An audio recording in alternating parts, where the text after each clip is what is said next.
So we have only 5 questions here. Very easy this time. Okay. Question 1. I know I didn't give a whole lot of time because I only sent it last night. So you guys can still, it's an easy chapter. So you can do an impromptu guess. Towards the end of chapter 9, Bhagavan introduces bhakti as an easy way to sail through the paths of karma yoga and jnana yoga.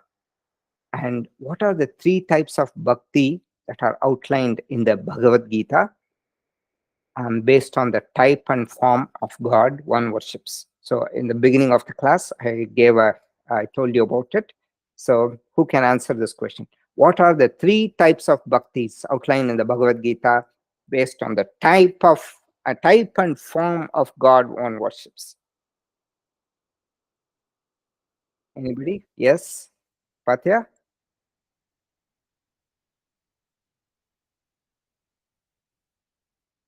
You want to tell? Have you? Okay. Yeah. Uttama Bhakti, Madhyam Bhakti, Adhama, Manda Bhakti. Manda Bhakti. Yeah. So those are the levels of the bhakti. So you're correct. Those are the levels, but it also has the type based on the form and the nature of God. So the form, it is for the beginners, correct. These are 3 levels. Manda Bhakti for the beginner student, but it is Ekarupa Ishvara, God in one form, as Krishna, as Rama, as Shiva, as Ganapati, like that. Then comes for the intermediate student, entire cosmos, Vishwarupa Ishvara. Now, in the Bhagavan is preparing Arjuna to get the Vishwarupa Ishvara Darshanam. That's what's he is going to get it in the next chapter. And Arjuna is still not ready. So Bhagavan will say, Divyam dadamite chakshuhu pashyame yogam aishwaram. I will give you divine eyesight, because Arjuna is still a beginner student, is still not there. Madhyama Bhakti is not able to visualize the creation as the manifestation of God. So Bhagavan says, I will give you divine eyesight. Divyam chakshuhu dadami. Divyam dadami te chakshuhu. To you, te divyam chakshuhu dadami. I will give you divine eyesight. Pashyame yoga maishmara. With that, you can see my divine yogic glories. So that is the intermediate student. And arupa nirguna brahman, and without form for the uttama bhakta. Told this many times. How can you worship something which has no form, no properties, nirgunam, without taste, color, nothing? How can you worship? Anybody can you answer? I've told this many times. Can one of you answer this? How can you worship? How can you meditate on nirguna Brahman? Bhagavan has told this Meditation? many times. Yes, Ravi. Meditation? How on meditation on what? Meditation on the nothingness? How can you meditate on nothingness?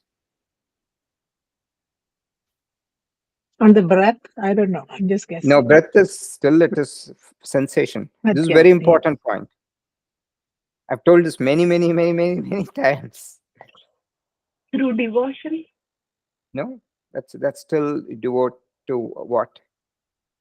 So how do you do Nirguna Brahma Bhakti? Or how do you go about doing it? Is it by doing everything you do, it's an offering? No, but still then you're giving something. Nirguna, you're offering to whom? To nothing? So you look So at Bhava? the world as the Brahman, and also, whatever you see inside as the Brahman. Yes, so the way to do this, it is, Bhagavan says this in the 6th chapter. He starts, and he has told it in many other places too. He says, it is by knowing that I, the consciousness that observes the mind, right? That is the same consciousness that's there everywhere. It is through meditation, but it is by seeing not the mind, not the thoughts, but the Sakshi Tattvam. When you meditate, this is the important point in meditation. When you are meditating, this is the entire thing. The practical aspect is this. When you are meditating, when the mind calms down to a certain level, you will start, first you dissociate from the body. This thing which is observing me is not the body. Then you will realize thoughts coming up and going down. You will see, I am observing the state of the mind. I am observing pleasure, pleasure in the thoughts. I'm observing pain in the thoughts. I'm observing pain in the body. That you will slowly, when the mind becomes calm, you will dissociate. That is called Sakshi Tattvam. That is the consciousness. And what is that? That is the consciousness which pervades the entire universe. It's the same consciousness. It's like the sun reflecting on all the pots with water. We are like pot, right? Ghatam. So the body is considered like a ghatam. And in this, it's filled with this material called the mind. And in that, there's a reflection. Every pot has a reflection. Same sun, but it is reflected differently. It's reflected in different pots. And some reflections, if there's ripple in the pot, it's not very clear. Like that, some people's mind, it's not that good. A worm's mind is very not at all good. If the pot has a lot of dirt and everything, then the light is not bright there. Humans are supposed to have the highest level. Even within humans, the gradation of minds, that is from the past karma. The thing that comes in the mind, that comes, but you have the ability to clean it. That is where the prayatna, the effort, comes in. Okay, so and he says that in many places. So I think 25th shloka of the 5th chapter is where he says that.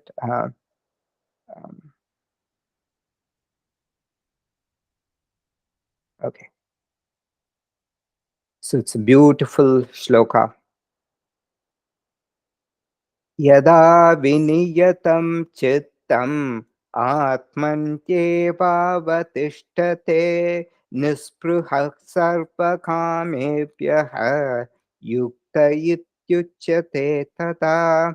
Here Bhagavan gives the first hint that the way of abiding in me, the Brahman, is by abiding in Atma, because Atma is Brahman in the context of the body, inner and outer space. When the fully self-controlled mind rests in the Atma alone without longing for the objects, then it is rooted. It is rooted. So rooted means what? Rooted to everything, to the Brahman. Rooted in yoga here. Okay. Krishna, how can the mind rest on a formless object which by definition cannot be comprehended? Krishna is talking about meditation called nididhyasanam, where you look at the observer observing everything. Okay, so that is the nididhyasanam. Then in the 25th shloka also, Bhagavan talks about slowly, yeah, gradually, yogi with a firm grip of intellect, the mind placed in the self. So that's important, not thinking about anything else. So that seems like samadhi, where there is complete absorption then.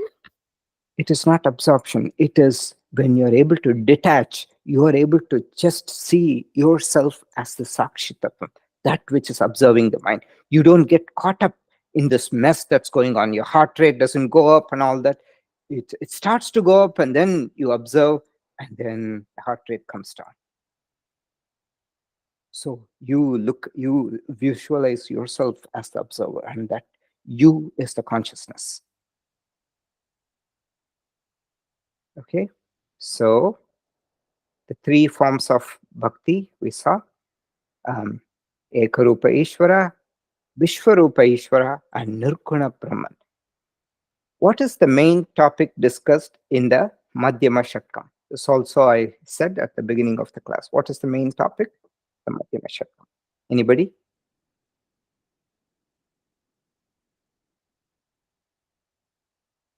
I'll put it here. What is the main topic of the Madhyama Shatkam? It's there before you.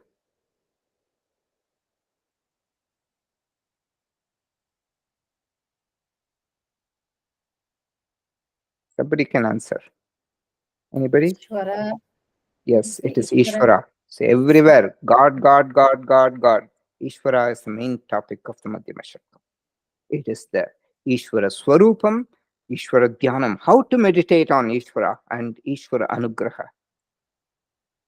All these things. So what is it's a concept called Bhakti is introduced. Bhakti is not a special topic. It's not like Karma Yoga, Jnana Yoga, and Bhakti Yoga. No, there are only two yogas. With Bhakti, it's easier to go through the paths of karma because with Bhakti, you'll get discipline. And with Bhakti, it's easier to go through Karma Yoga and through Jnana Yoga. So if you're struggling on this path, Bhakti, surrender to Lord is what helps. That's what Krishna says. What types of Ishvara Bhakti are discussed in chapters 7 through 10? Anybody? So every chapter has one focus, or maybe focusing on two. What types of Ishvara? We saw three types of Ishvara Bhakti. Ekarupa or Saguna Ishvara or Vishvarupa Ishvara. These have characteristics. Then there is Nirguna Ishvara Bhakti. So so far we've covered in the Madhyama Shatkam 7 through 10. In the 7th chapter, certain things are highlighted. 8th chapter, few other things. 9th, other things. 10th, something else. Can you tell? Nirguna. In what chapter? So 7th, let's go to 7th. 7th, what is highlighted?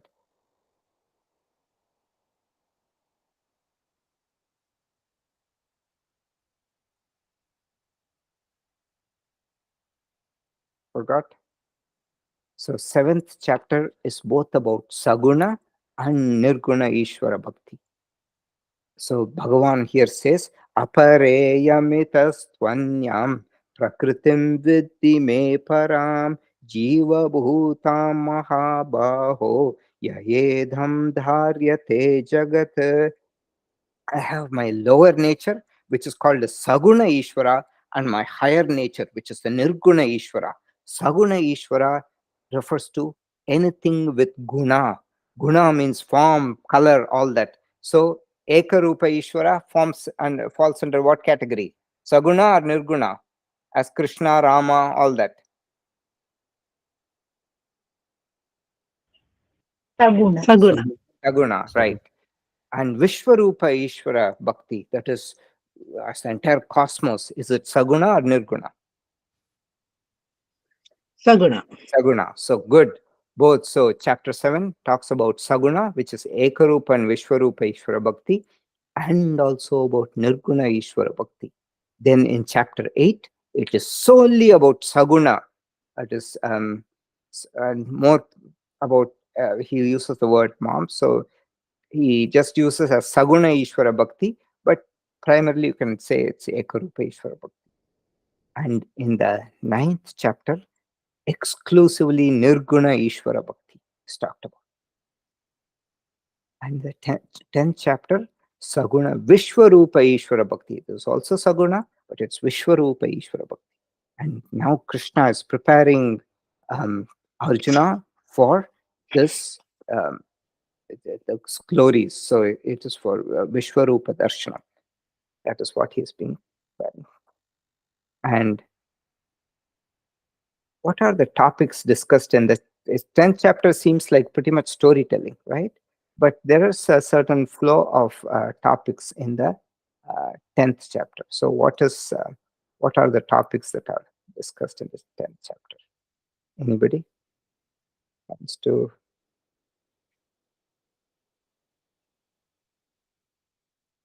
It's about the qualities of. So the first, Bhagavan talks about the Ishvara Vibhutis, glories of Ishvara. And he briefly explains Ishvara Swarupam and Vibhuti. Then he talks about the Vishwarupa Bhakta, the intermediate Bhakta who worships Ishvara as the multifarious forms in the universe, different forms, Himalayas, all those great forms, the one who worships. Then Arjuna gets interested. He requests Vibhuti Varnanam, description of Ishvara's glories. Finally, Bhagavan gives a detailed explanation of the Ishvara Vibhuti. He picks a few and he tells about that. And then he concludes in the last four shlokas, 39 through 42. 39, 40, 41, 42. He concludes. That is how this chapter is divided. The last question, in which shloka does Bhagavan hint that jnanam, knowledge alone, is the way to moksha? You can graduate school only through high school. And Bhagavan says that. Which shloka does he say that?